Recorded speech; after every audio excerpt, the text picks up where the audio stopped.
Do you ever wonder why some people who have XY chromosomes don't develop typical male puberty signs? That curiosity leads us to Androgen Insensitivity Syndrome, a IS. In a IS, the body's cells cannot listen to male hormones called androgens. There are two main forms: complete AIS, CAIS, where the body totally ignores androgens, and partial AIS, PAIS, where the response is only partly blocked.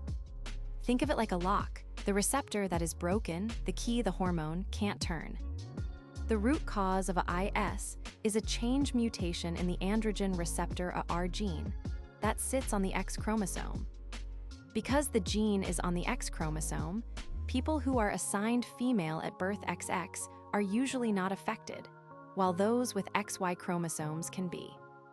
Imagine the AR gene as an instruction manual for building a lock.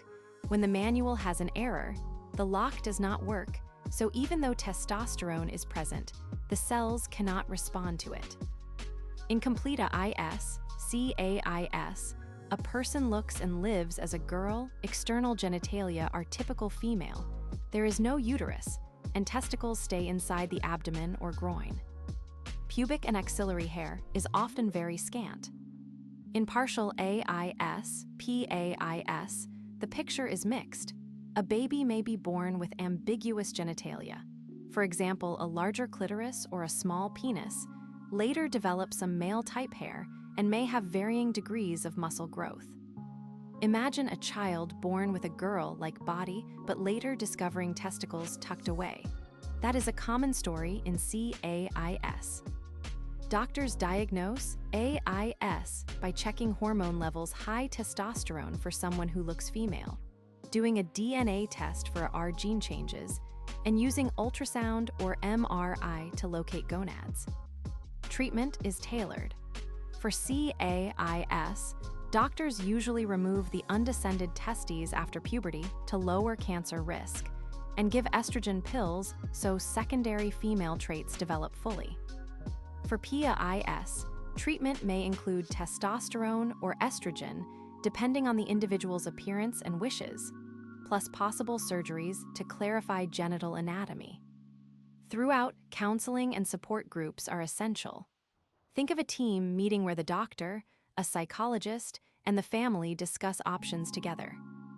Because a IS is caused by a genetic mutation, it cannot be prevented by lifestyle changes.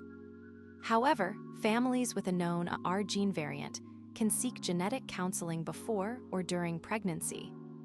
A carrier mother who has one altered X can be offered testing, and if the mutation is present, she can discuss options with a specialist.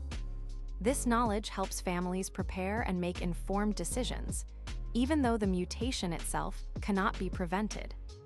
Scientists are using CRISPR-based tools to study how specific AR gene changes affect hormone response, which may one day lead to targeted therapies.